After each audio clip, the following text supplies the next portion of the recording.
Carey here from Healing Humanity, the power of a proper human diet. And today, I wanted to talk about something that has me worried. And part of the reason the title of our documentary is Healing Humanity is for several different reasons.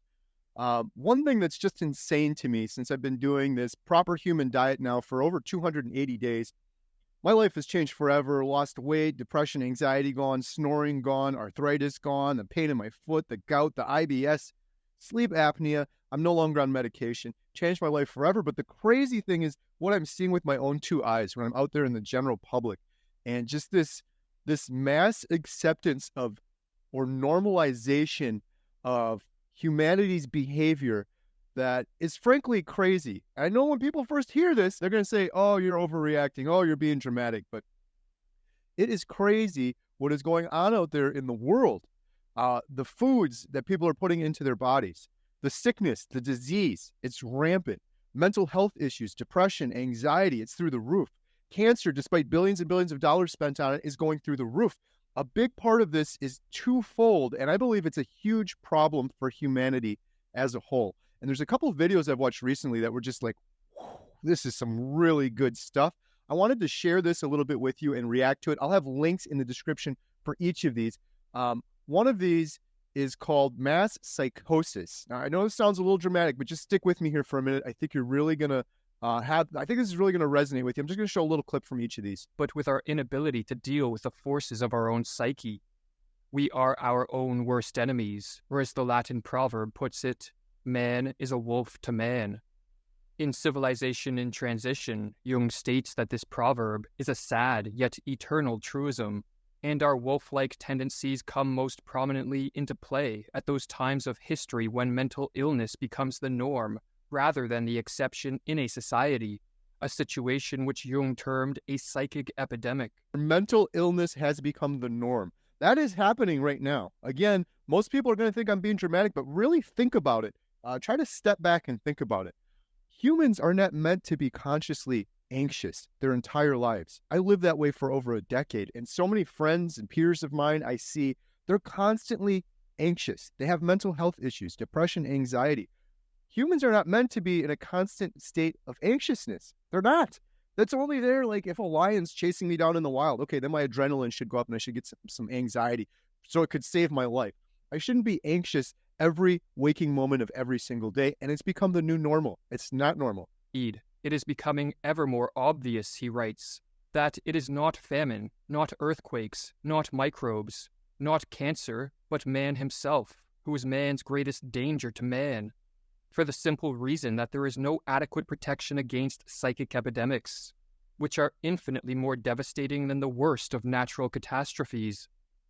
So that's kind of a really interesting video. I'll have a link in the description below, and they get into some of that stuff more.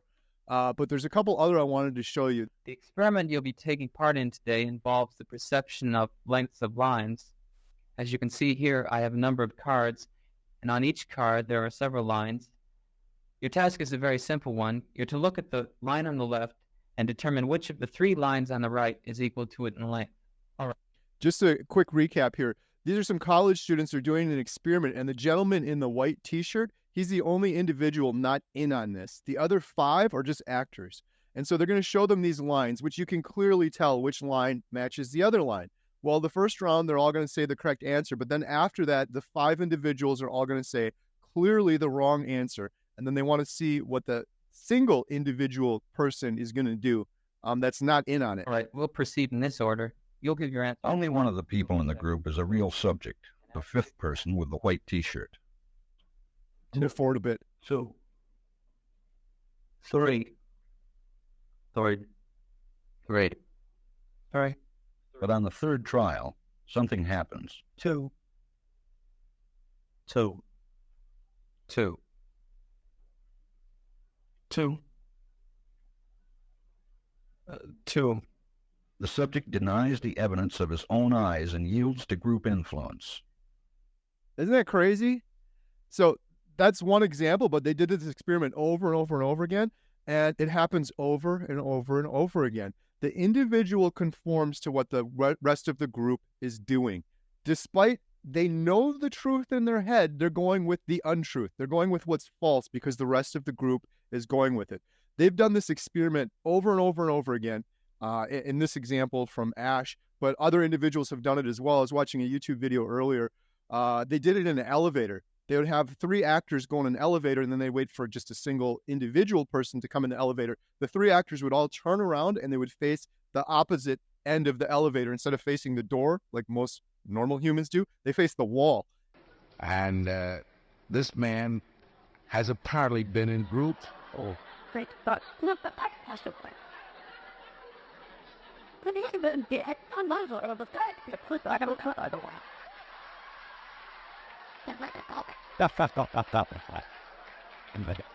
It's really kind of crazy, this group think mentality.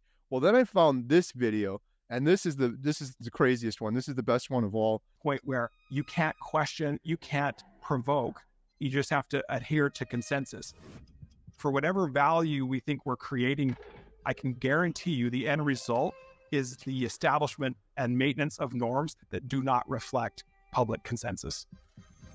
You need to be aware of the forces that influence your behavior, and cultural norms are a massive influence that we're often unaware of.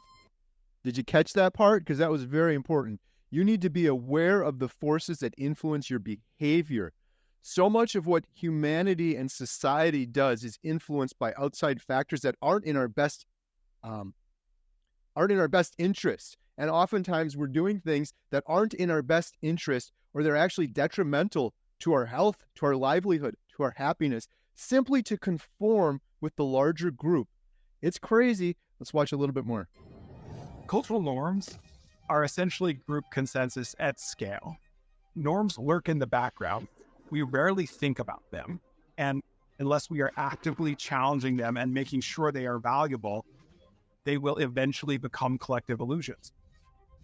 Simply put, collective illusions are situations where most people in a group go along with a view they don't agree with because they incorrectly believe that most people agree with it.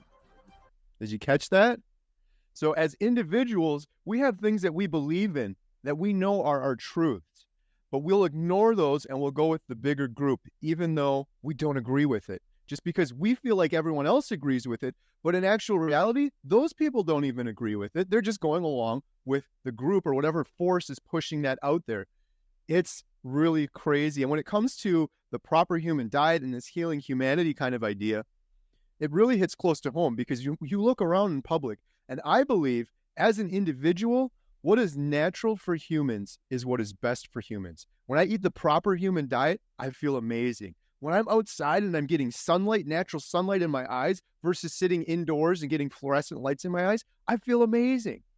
The further we have gotten as humanity away from what is normal and natural and proper for humans, our departure for what is proper for humans, we're getting sicker and sicker and sicker.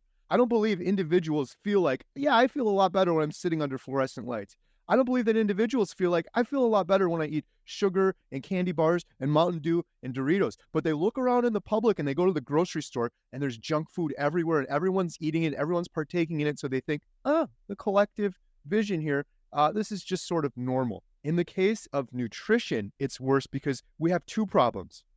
We have people trying to conform to the perceived social norms, but we also have people that are highly addictive to a drug that we've normalized. Sugar, processed foods. This is a great book. It's called Sugar Blues by William Duffy.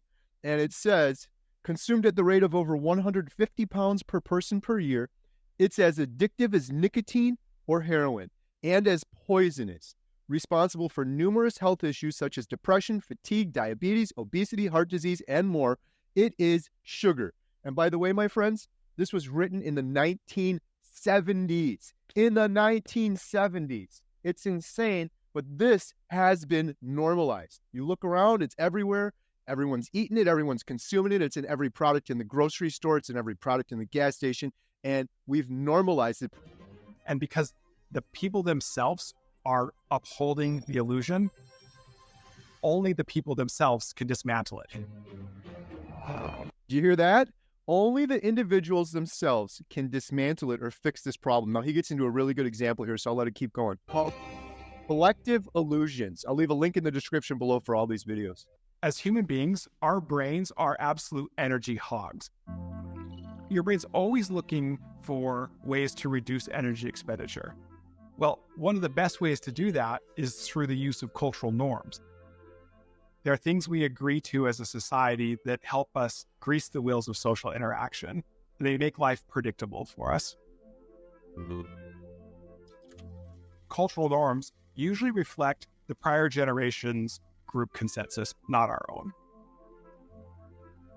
Because we're born into them by and large, we just assume that this group consensus reflects something that is true and good. Did you get that? Oh, this video I've watched like 5 times. You guys are going to have to rewatch it to catch some of this stuff, but we're born into these cultural norms. That's why these things that are actually really crazy are normal. The fact that we give children sugar at a young age, despite there's so much evidence how bad sugar is for people. Chronic inflammation from having sugar causes cancer, type 2 diabetes, heart disease. There's all sorts of issues with it, but we were born into it, so it seems normal. The second part of this problem, though, that makes this bigger is he's just talking about ideas, right? But we were born into something that's deemed normal, but also happens to be highly addictive and detrimental to our health. A lot of norms are just entirely arbitrary, and we need to be skeptical about norms because norms can exist for a very long time, not because they were ever true, but just because people don't question them. The areas of the brain that track cultural norms are the same areas of the brain that process social information in general. And a violation of a cultural norm will trigger the exact same error signal that your brain triggers when it is perceived that you are going against your group. Artists throughout history have played a role in purposely challenging norms. We see them as a little weird and a little disconnected from society because they're supposed to be. And that I just want to say something quick on that. I think this is just a side note. I think this is one reason I love people that adopt the proper human diet, because they're going against the cultural norms. They're a little weird. I've always been that way. If there was a freeway full of the entire earth, billions of people walking down the freeway, I would be the one running off into the dark woods. That's where the great things are in life. People that are being weird, people that are being unusual, people that are being brave, people that are doing things outside the cultural norms. That's the greatest stuff in life. If you're going to just do everything that everyone else is doing all of the time, what's the point of even living? You're just coasting by through life. You're wasting your life away, in my opinion. That creates a permission structure that allows them to hold a mirror up to us and say, is this really you? Is this what you believe? Sometimes you come back and say, absolutely it is. And you're offended that they even asked. But a lot of times it's the first crack in the norm that eventually breaks. And as people start to talk about the artist and about the art, rather than the norm itself, it reveals the opportunity for people to reveal to each other what they actually value. And then, do you catch that?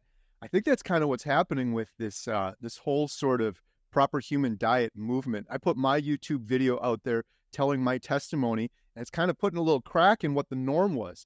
And why are people resonating with my video or all the other videos? Like Dr. Ken Berry, amazing. Dr. Anthony Chafee, Dr. Tony Hampton, Dr. Ken Berry, all these people, they've been doing it for a long time now, but now more individuals like myself are coming out. And many have already. Laura Spath, absolutely amazing. Dante from Frig No Freedom, awesome. Dante from Frig No Freedom, I think, broke this cultural norm more than anybody and really made people think. And why is that resonating with people so much? Because it's the truth. It's the truth, and it's what, as an individual, they believe deep down they know to be true, but then they're questioning, why my whole life did I feel like this other thing was sort of the normal or the true? It's very kind of interesting. The norm can disintegrate and a new norm can emerge. Vietnam faced an incredible challenge with child malnutrition that had basically been impossible to solve through traditional top-down means. They finally... Sorry, you guys are going to kill me, but this is a great example. This whole example doesn't have anything to do with nutrition. This is just talking about cultural norms and what goes on with groupthink sort of ideas. But he just happens to have an example in here that Carnivore fixed. So I just love this part. But here, let me just go back a second and show you, because this is amazing. And it really demonstrates the importance of what we're doing. Impossible to solve through traditional top-down means. They finally addressed the problem and solved it through a completely different approach called positive deviance. Start by Oh, I'm so sorry. I got to get back to the beginning of that part. I think I skipped ahead a little bit. This famine in Vietnam. Vietnam faced an incredible challenge with child malnutrition that had basically been impossible to solve through traditional top-down means. They finally addressed the problem and solved it through a completely different approach called positive deviance. Start by actually going into communities and saying, let's find the examples of people in these communities that are positive deviants, meaning whatever problem you're facing, like malnutrition, there's some family whose kids are not malnourished, even though they're under the same constraints as everybody else. They discovered that these mothers were supplementing the meager amounts of food the kids had with shrimp. Well, those were freely available and widely available sources of nutrition. But what they found out was at some point, a norm had emerged in that community that said shrimp were harmful to kids. The mothers that were doing that were doing it in private. They didn't want anybody else to know they were, because they knew they were violating a cultural norm. Isn't that something?